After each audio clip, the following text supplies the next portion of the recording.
Okay, good morning. I will teach you again today Python programming, and in that I will start with the another type of literal. One was left, I think, punctuators. Please write punctuators. I will share a screen for you. I'm sharing a screen for you, and today I'm going to teach you some very important concepts which can be used in further programming. So I will take Word also, and I will take Python. Wait for a minute. What started? And okay. And I will also take Python.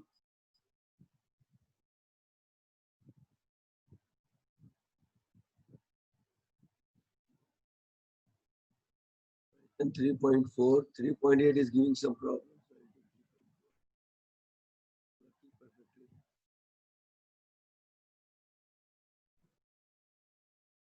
Okay. Here I'll start with punctuators.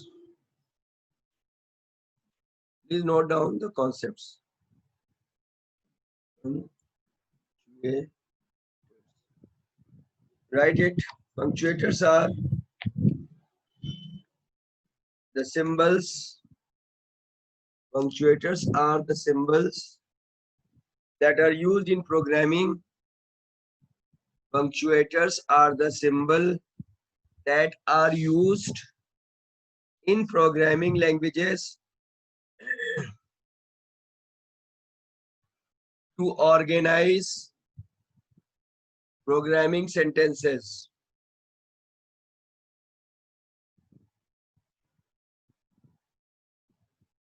Some punctuators are comma, semicolon, curly bracket, start, close, round bracket, start, close, square bracket, start, close, etc. Hash, okay, slash, backslash, etc. So these are the different types of punctuators which I am teaching you.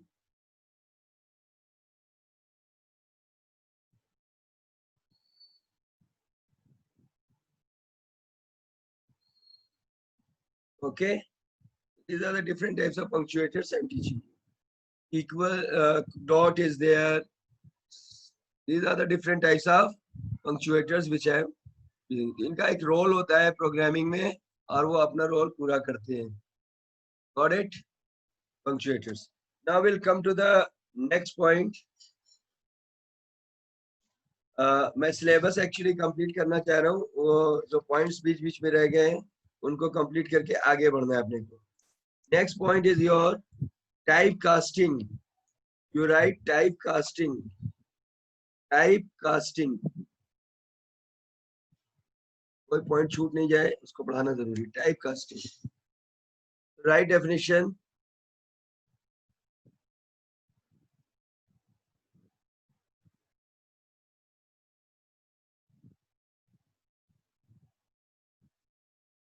in Python, we can change one type of data to another type of data. In Python, we can change one type of data to another type of data.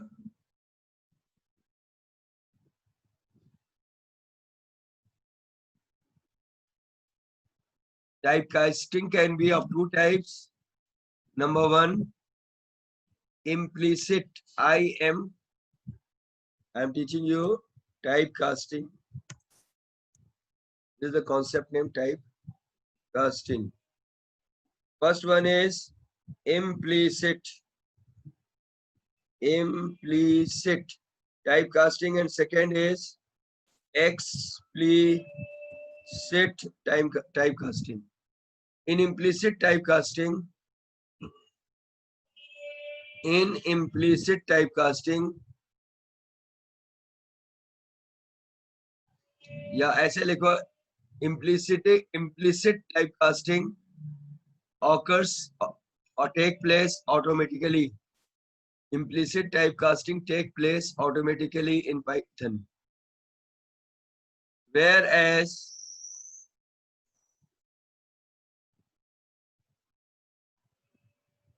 explicit typecasting or conversion requires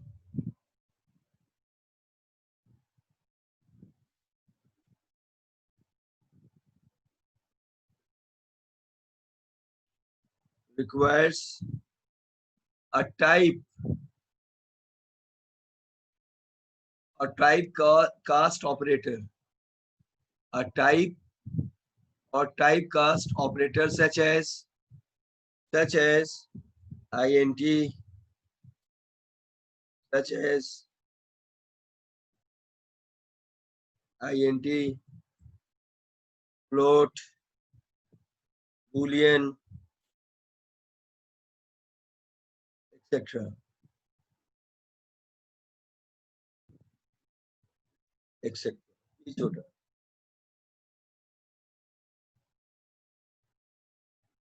So it converts to that particular type. तो अब मैं example से आपको समझाऊंगा तो आपको बात समझ में आएगी कि आप यहाँ पर फाइल, न्यू फाइल, जैसे ही आप एक वेरिएबल लेते हैं, सपोज आपने a की वैल्यू 5 ली, a इक्वल्स टू 5 लिया, तो बाय डिफॉल्ट इसका टाइप इंटीजर है। ओके, अब उसके बाद अगर मान लीजिए आपको प्रिंट इसको फ्लोट करना है, प्रिंट ए करेंगे तो 5 आएगा, मगर वही प्रिंट फ्लोट ए करेंगे। अब मैंने फोर्स किया इसको, जब फोर्सफुली कुछ करते हैं तो वो एक्सप्लिसिट कहलाता है, मतलब एक ऑपरेटर लगाते हैं या टाइप लगाते हैं, जैसे फ्लोट लगा दिया उसके आगे, तो a was integer. Now the result will come as 5.0। आपको मीनिंग में समझना पड़ेगा, 5 और 5.0 मैथमेटिकल दोनों सेम वैल्यू है, बट अगर कॉन्सेप्ट वाइज देखा जाए तो 5 इंटीजर है एंड 5.0 फ्लोट है। So I will run and show it to you. Okay, तो ये डिफरेंस आपको समझना पड़ेगा। आपको ये बात समझ में आ गई तो मैं आगे बढ़ूं।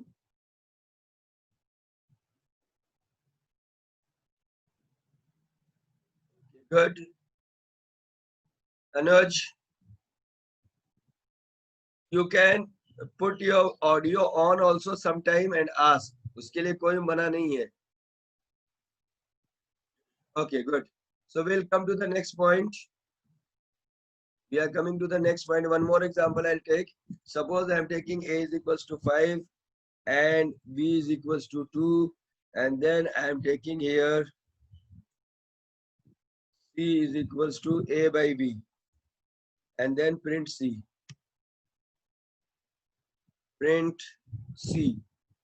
and display the result. Run module. Okay, कुछ गड़बड़ है? c is equals to a by b. What's wrong here?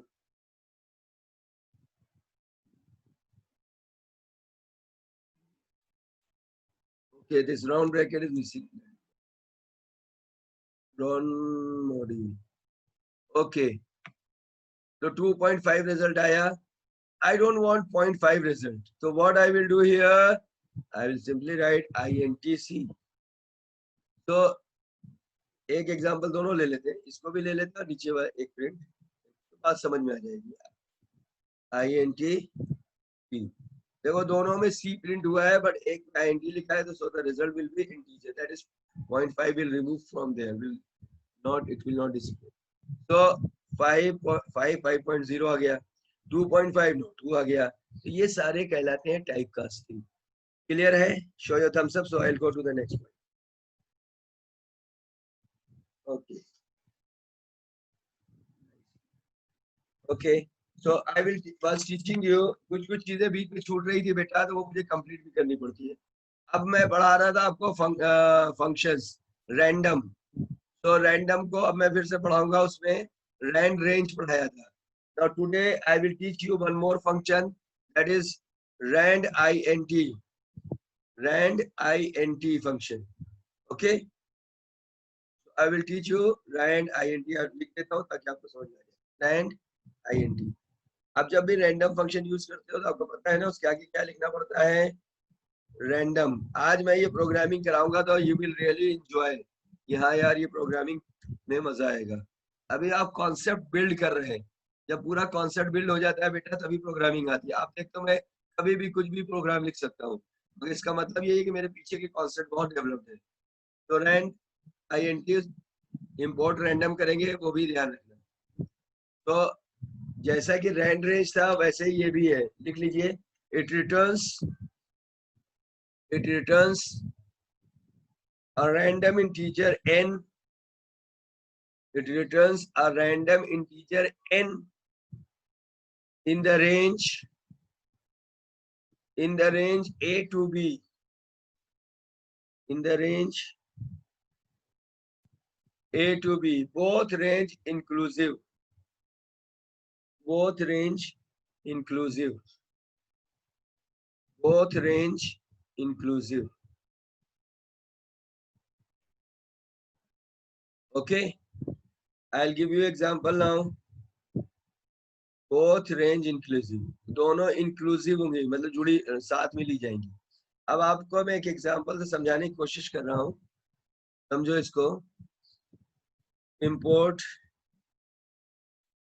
Random print, काम करते वेरिएबल में लेते थे, वैल्यू चेंज.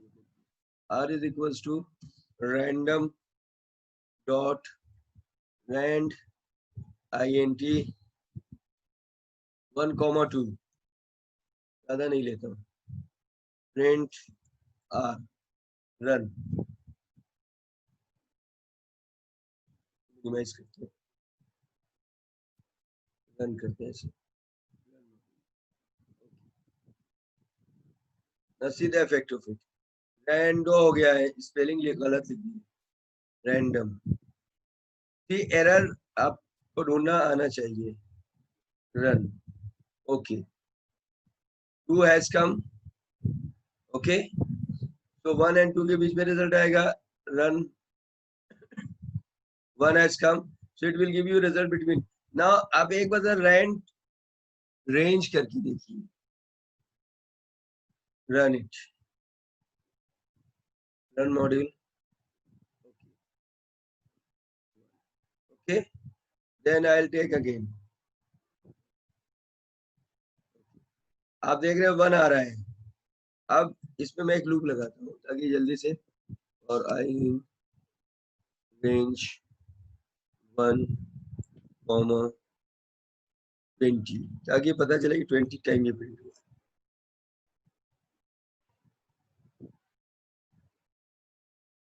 ये सब चीजें मैं सिखाऊंगा आपको. Run it. कंक्लूजन क्या निकाला आपने? Any of you put your audio on rand int and rand range में क्या डिफरेंस निकाला आपने? मैंने लिखवा दिया है, फिर भी आप बताइए. अनुज, what is the difference between rand int and rand range? Both are used to display random number. What is the difference? Ask to unmute. Anuj, are you there? Sir ये टॉपिक वापस एक्सप्लेन कर दो. आप नहीं थे क्या जब मैंने रैंडम आपको जब पढ़ाया था? तो आप क्लास में नहीं थे. सर यहीं पे ही था. पार्थ, पार्थ कछावा, पार्थ शर्मा, कोई भी? एनी ऑफ यू प्लीज, जो बता सकता है रैंड रेंज और रैंड int में क्या डिफरेंस है? आपके सामने करके दिखाया मैंने. जिसको समझ में आ गया, जो आंसर देना चाहता है, अपना हम सब दिखाओ तो मैं अनम्यूट कर दूंगा उसे. ऋषिराज, समृद्धि, चिरायुष, कौन यार?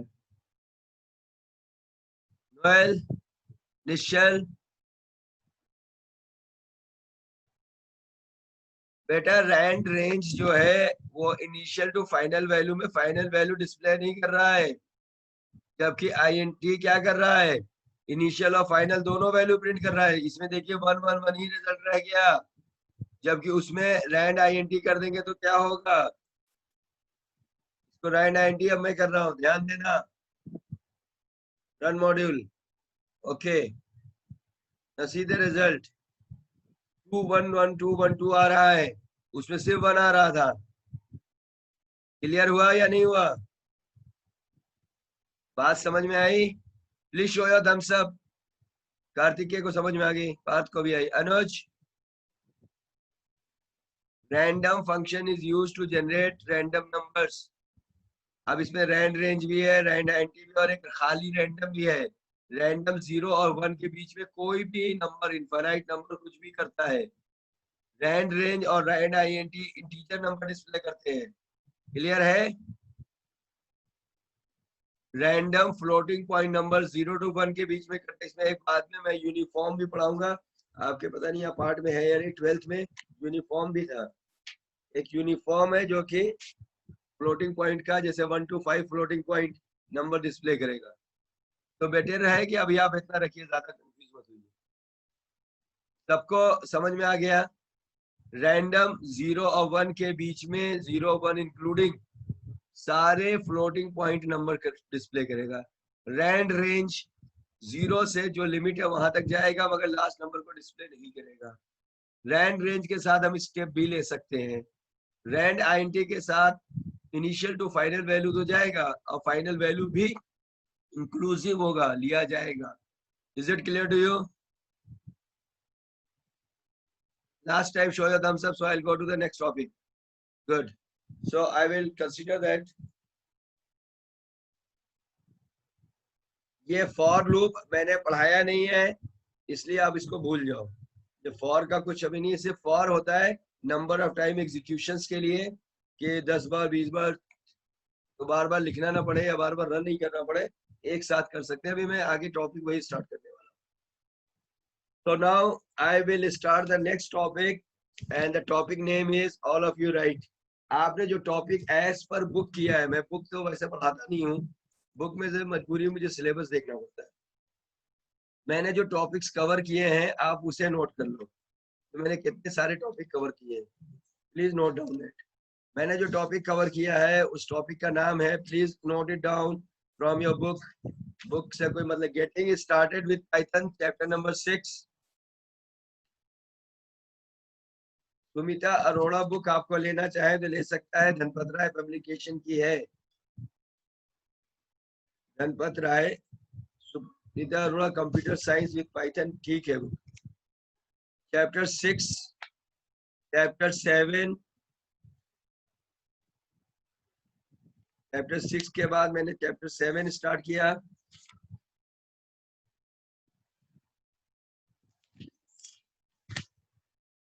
और अब मैं स्टार्ट करने जा रहा हूं चैप्टर 8। इनफैक्ट चैप्टर 8 भी हो गया। 6 7 8 तीन चैप्टर मैंने लिया है एक साथ इतने दिनों से।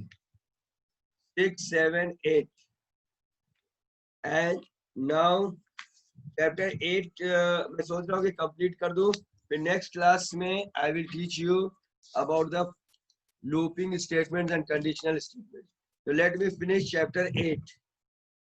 चैप्टर 8 को आज कंप्लीट कर ही देता हूँ। देखिए, अब आपको आगे लिखना है नेक्स्ट डेफिनेशन।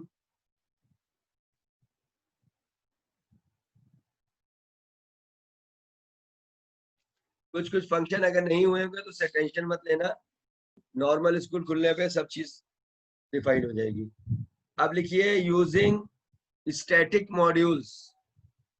ये पहले चैप्टर कंप्लीट करेंगे, उसके बाद ही आगे कुछ पढ़ेंगे। Using static module, using static module.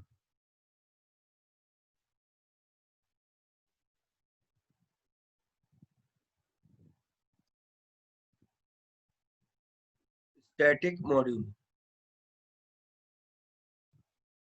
इसके लिए यूजिंग स्टैटिक मॉड्यूल, और इसके लिए आपको क्या करना पड़ेगा? पहली बात, इंपोर्ट याद रखिएगा, import statics, IMPORT, import statics, ये याद रखिएगा, आई छोटा। इंपोर्ट आपको पता है स्टैटिक्स एक मॉड्यूल का नाम है, इसके फंक्शंस होंगे। डेफिनेशन लिखिए, the statics module of Python standard library, the statics module of the Python standard library provides many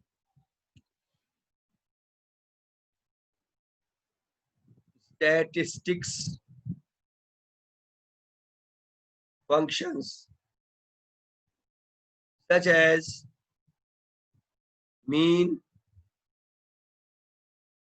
median, mode, mean, median, mode.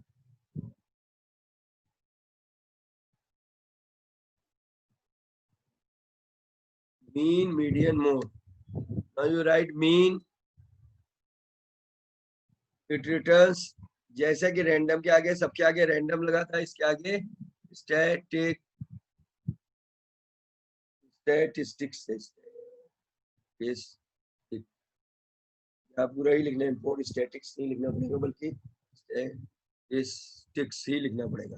मैंने तो शॉर्टकट से statistics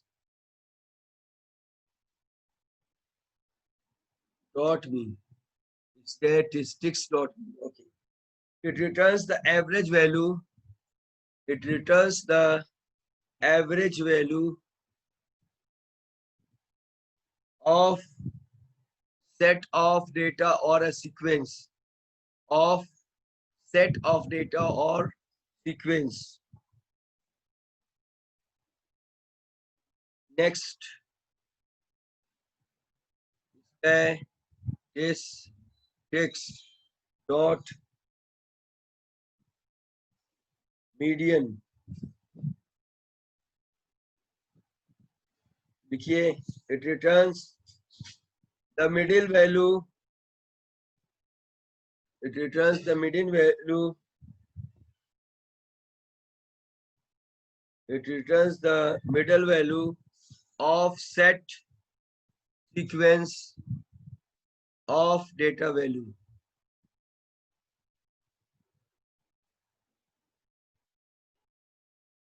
Next, statistics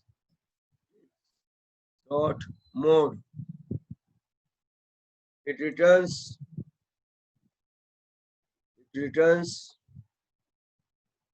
the most often, it returns the most often repeated value of the set sequence of data.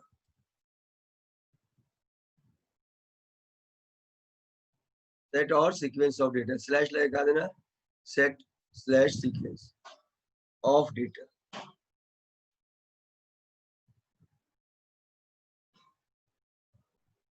तो आपको जल्दी से एक example ले लूं, टाइम वैसे हो रहा है क्योंकि मुझे नेक्स्ट क्लास लेना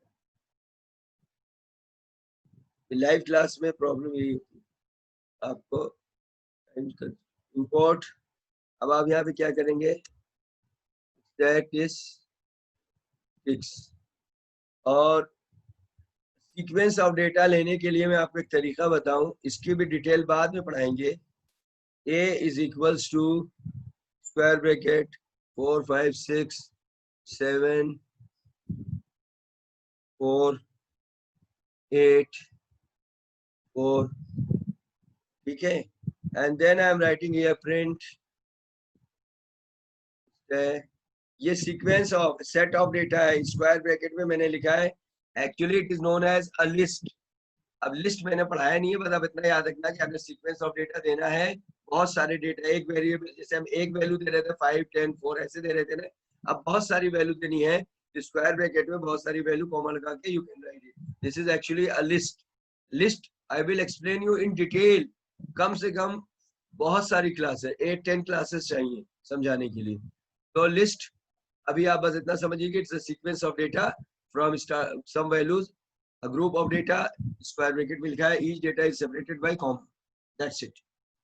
each data is separated by comma. अभी ज्यादा नहीं पढ़ेंगे, अब ऐसे पढ़ने के लिए बहुत है. It's a mutable data type और इसमें वैल्यू प्लेस पे चेंज होती है, बहुत सारी चीजें हैं, वो मैं नहीं पढ़ाता, फिर सब कंफ्यूज हो जाएंगे. तो अपना याद इतना रखिए क्योंकि मुझे ये 3 फंक्शन पढ़ाना है. I need a list. The list is a collection of data. बस इतना सा लिख लो. List is a collection of data stored in square bracket. बस. Statistics dot. आपको क्या निकालना है? मीन निकालना है. That's average value. A. Okay. आपको मोड निकालना है.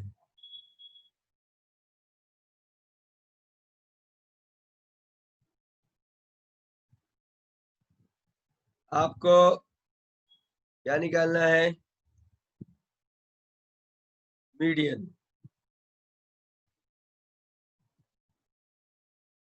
Okay. And then simply you run. Okay.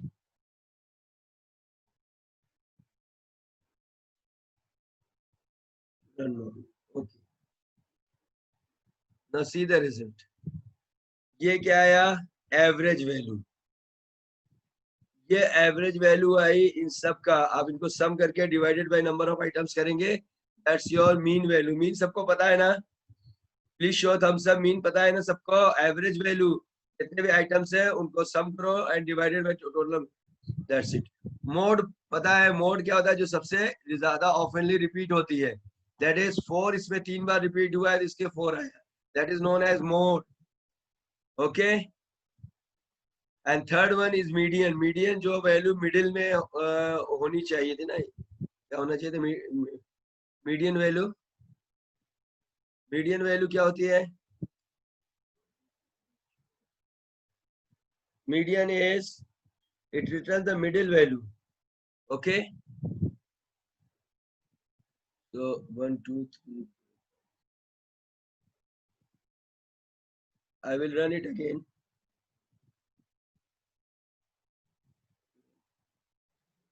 Median.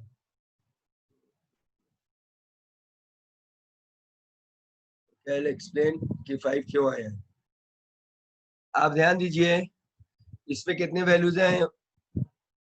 1 2 3 4 5 6 7. 7 हुए. ओके. रिजल्ट 5 क्यों आ रहा है? टाइम नहीं है. Explain.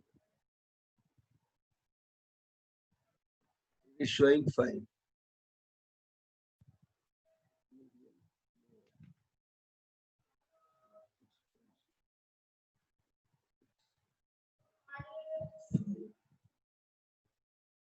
Statistics dot median. This I will explain you why it is giving different result. क्योंकि यहाँ थोड़ी कैलकुलेशन तो करनी पड़ेगी. 3 and 3 6. Middle 7 आना चाहिए. Showing 5. There may be some reason. Sir, ascending order में होगा. Oh yes, that's Sir. that's right. That's right. That's 100% correct. Ascending में मैं भूल गया था. Ascending order में होना चाहिए था वैल्यू. 4 5 6 7 8 9. अब सही आ जाएगा. ठीक है. 9. मैं जानबूझ के 9 ले लूं. ठीक है. Run. Run mode. Correct. Correct. So अब सही आ गया 7. ठीक है. करेक्ट है. सबको समझ में आ गया? मैं 1 सेकंड के लिए डेटा पे ध्यान नहीं दिया था, इसलिए गड़बड़ हो गई थी. मीडियन निकालने के लिए डेटा असेंडिंग ऑर्डर में होना चाहिए था. थम्स अप शो करो. मैं क्लास स्टॉप कर रहा हूँ. अगर बात समझ में आ गई, ये तीनों फंक्शन समझ में आ गए. Mean median mode. Good. So only the problem जो डेटा में हमने उल्टा सीधा लिख दिया था, तो दोनों तो चल जाएंगे. मोड भी चल जाएगा और मीन भी चल जाएगा. बट ऑब्वियसली मीडियन के लिए असेंडिंग होना चाहिए था, जो कि मैंने नहीं लिखा. Now I have written that and when I check the function it is working perfectly. Just see here 3 values here, 3 values here, 7 यहाँ पे मिडिल पे. Got it? That's all today. We'll meet in the next class. Till then, goodbye. Have a nice day.